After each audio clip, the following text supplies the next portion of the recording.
नमस्कार। आज हम डोनाल्ड ट्रंप की एक ऐसी संभावित पॉलिसी पर बात करने वाले हैं जिसका असर दुनिया के दर्जनों देशों पर पड़ सकता है। तो चलिए सीधे मुद्दे पर आते हैं। देखिए, ये पूरी कहानी शुरू होती है एक नंबर से 43।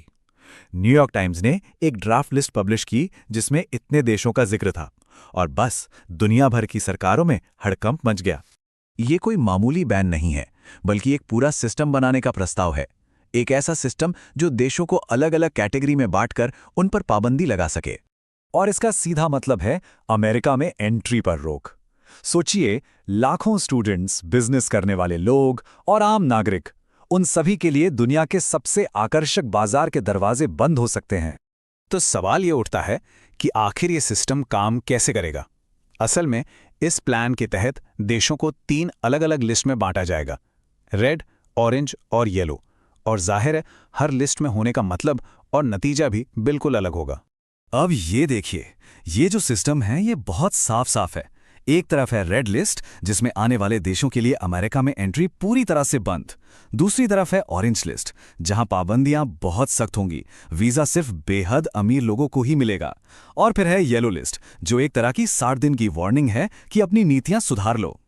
चलिए अब जरा भारत के पड़ोस में देखते हैं कि इस लिस्ट का वहां क्या असर पड़ सकता है, खास तौर पर भूटान और पाकिस्तान जैसे देशों पर।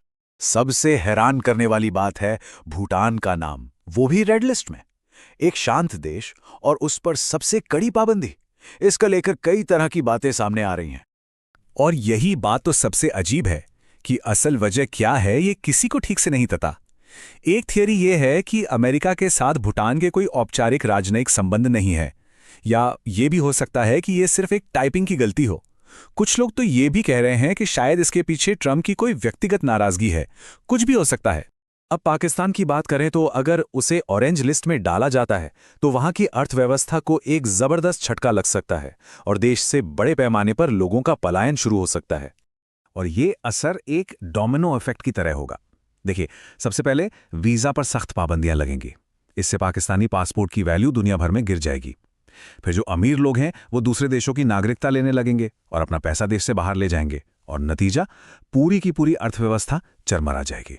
अगर हम थोड़ा दूर से इस पूरी तस्वीर को देखें तो ये सिर्फ एक ट्रैवल बैन नहीं है, ये असल में ग्लोबल पावर और अपने प्रभाव का इस्तेमाल करने की एक बहुत बड़ी कहानी है। मतलब बात बहुत सीधी है। सिर्फ अपने देश के दरवाजे बंद करके कोई भी ताकतवर देश दूसरे देशों की अर्थव्यवस्था को हिलाकर रख सकता है। ये एक बहुत शक्तिशाली हथियार बन गया है।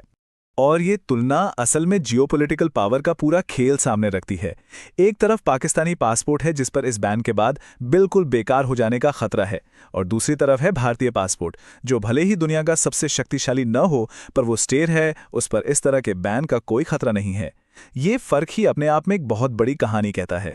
और अंत में ये एक बड़ा सवाल छोड़ जाता है कि किसी एक देश की बॉर्डर पॉलिसी, सिर्फ एक फैसला वाकई में पूरी दुनिया का नक्शा किस हद तक बदल सकता है।